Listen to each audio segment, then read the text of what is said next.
Hello दोस्तों, नमस्कार। स्वागत है आप सभी का अपने YouTube चैनल साहित्य ज्ञान धारा में।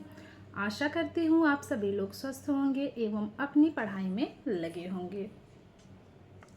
तो चलिए बिना किसी देरी के शुरू करते हैं कवियों की श्रृंखला में चित्रा मुद्गल के बारे में। चित्रा मुद्गल का समय 1944 ईस्वी माना जाता है। चित्रा मुद्गल का जन्म 10 सितंबर 1944 को चेन्नई में हुआ। आधुनिक हिंदी कथा साहित्य की बहुचर्चित लेखिका चित्रा मुद्गल सर्वाधिक पठनीय लेखकों में से एक हैं।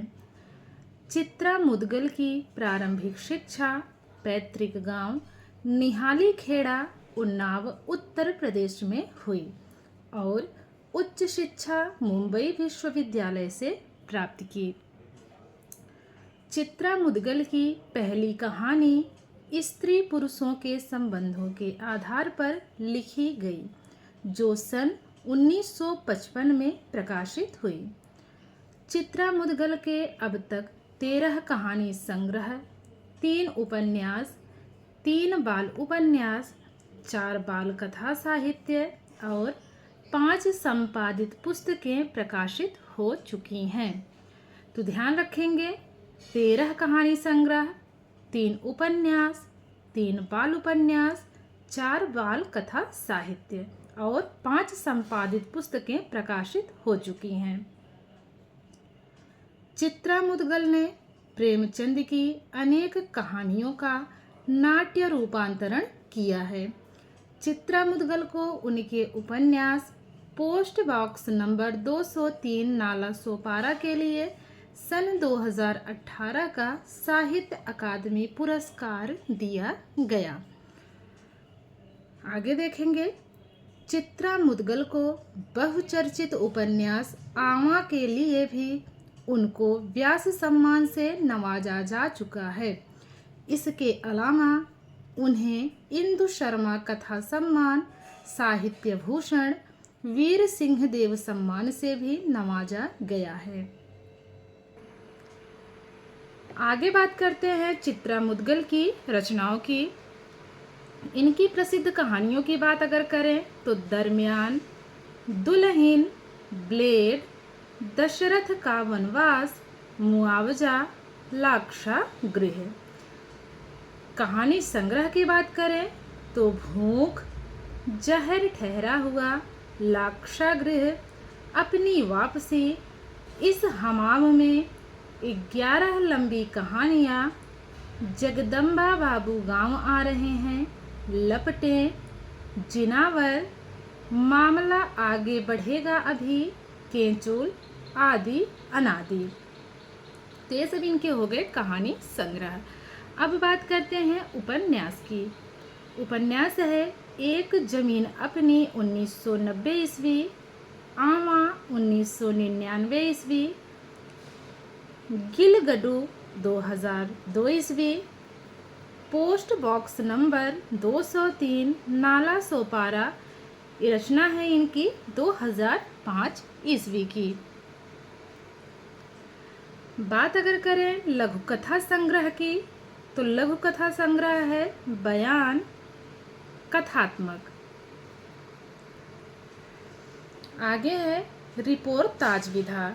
रिपोर्ताज इनका है तहखानों में बंद। निबंध संग्रह है बयार उनकी मुट्ठी में।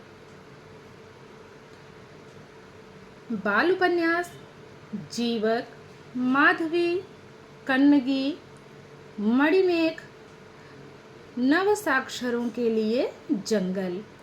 बाल कथा संग्रह इनका है देश विदेश की लोक कथा, सूझबूझ, दूर के ढोल। तो ये थी चित्रा मुद्गल के बारे में कुछ विशेष जानकारी। अब देख लेते हैं इनसे बनने वाले महत्वपूर्ण प्रश्नों के बारे में। तो चलिए शुरू करते हैं आज की प्रश्नोत्तरी। आज का पहला प्रश्न है, चित्रा मुद्गल को किस उपन्यास के लिए साहित्य अकादमी पुरस्कार दिया गया? एक जमीन अपनी, आवा, post box number 203 Nala Sopara, गिलीगुड। तो इसमें हमारा तीसरा वाला विकल्प सही है। इनको post box number 203 Nala Sopara के लिए साहित्य अकादमी पुरस्कार दिया गया था। आगे बात करते हैं, चित्रा मुदगल को साहित्य अकादमी पुरस्कार कब दिया गया? विकल्प में है 2017, 2018, 2019 ईस्वी या फिर 2020 ईस्वी। तो इसमें हमारा दूसरा विकल्प 2018 ईस्वी बिल्कुल सही है। अगला प्रश्न है, चित्रा मुदगल ने किस साहित्यकार की अधिकतर कहानियों का नाट्य रूपांतरण किया है? अज्ञेय, प्रेमचंद, जैनेन्द्र कुमार या फिर जयशंकर प्रसाद। तो इसमें हमारा दूसरा विकल्प प्रेमचंद बिल्कुल सही उत्तर है। अगला प्रश्न है, चित्रा मुदगल का जन्म कहाँ हुआ? कोलकाता, मुंबई, चेन्नई या फिर लखनऊ।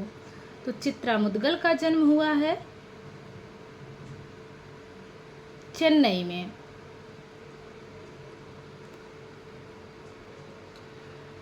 पांचवा प्रश्न है, चित्रा मुदगल का जन्म कब हुआ?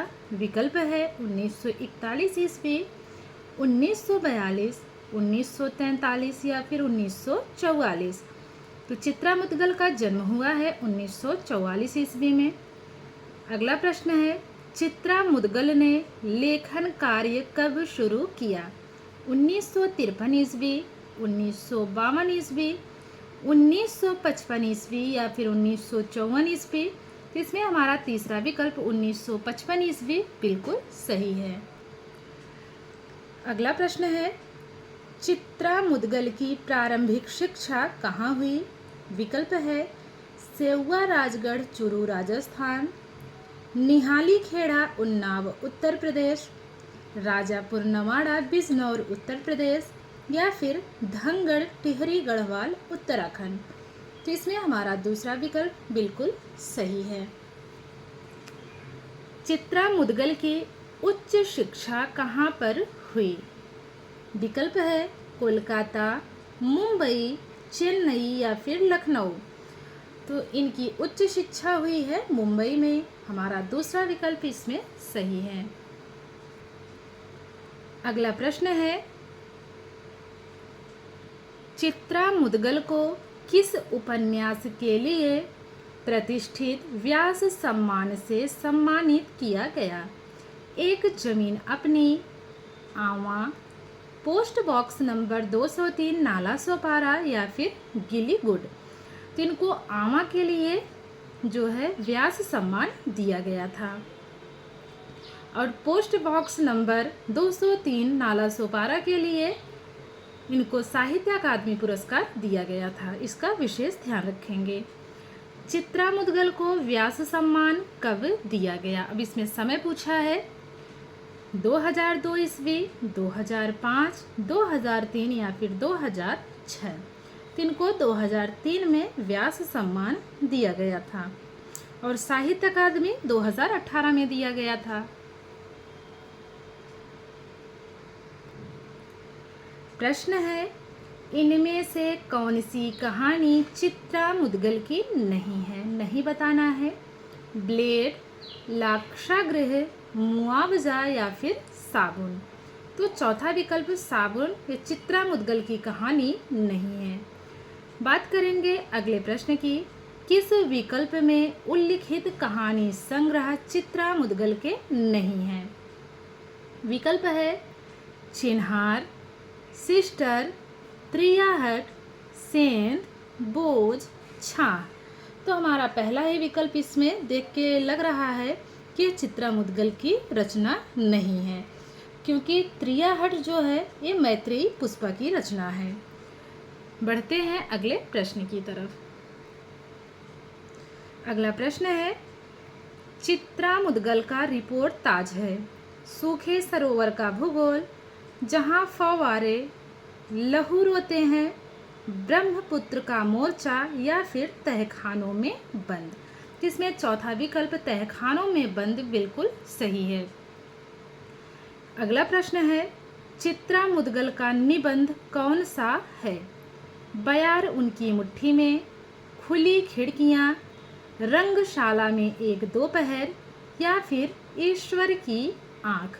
इसमें पहला विकल्प बयार उनकी मुट्ठी में बिल्कुल सही है। अगला प्रश्न है, चित्रा मुदगल के बाल उपन्यास हैं माधवी कन्नगी, मणिमेख, नव साक्षरों के लिए जंगल, उपर्युक्त सभी। तो इसमें हमारा चौथा विकल्प बिल्कुल सही है। यही हमारा सही उत्तर है, क्योंकि ये तीनों ही इनके बाल उपन्यास हैं। किसके? चित्रा मुदगल के। प्रश्न है, चित्रा मुदगल का उपन्यास post box number 203 Nala Sopara का प्रकाशन वर्ष है 2002 ईस्वी, 2005 ईस्वी, 2003 ईस्वी, 2006 ईस्वी। इसमें हमारा दूसरा विकल्प 2005 ईस्वी बिल्कुल सही है।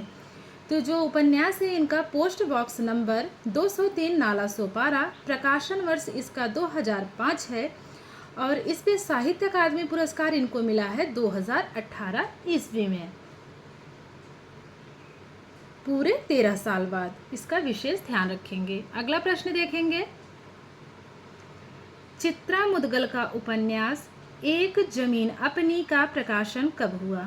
1992, 1994, 1991 या फिर 1990। तो इसमें हमारा चौथा विकल्प 1990 बिल्कुल सही है। आशा करती हूँ आज की क्लास आप लोगों को ज़रूर अच्छी लगेगी। अगर वीडियो अच्छी लगे तो उसको आप लोग ज़रूर लाइक कीजिए, सब्सक्राइब भी कीजिए जो लोग नहीं किए हैं चैनल को सब्सक्राइब, ताकि आप लोगों तक वीडियोस पहुंचती रहे। कवियों की श्रृंखला में अब तक हम लोगों ने 126 से ज़्यादा कवियों के बारे में पढ़ लिया है। इसमें अब ज़्यादा नहीं बचा है, मुश्किल से 5 या 6 दिन का टॉपिक और होगा। और हमने अभी कल से शुरुआत की है काव्यशास्त्र की। जो लोग काव्यशास्त्र पढ़ना चाहते हैं वो लोग चैनल से जुड़ सकते हैं। जो साथी चैनल से पहले से जुड़े हुए हैं उनका बहुत बहुत आभार, विशेष धन्यवाद। तो ठीक है, मिलते हैं अगली वीडियो में। तब तक के लिए सभी को जय श्री राधे कृष्णा, जय श्री सीताराम, नमस्कार।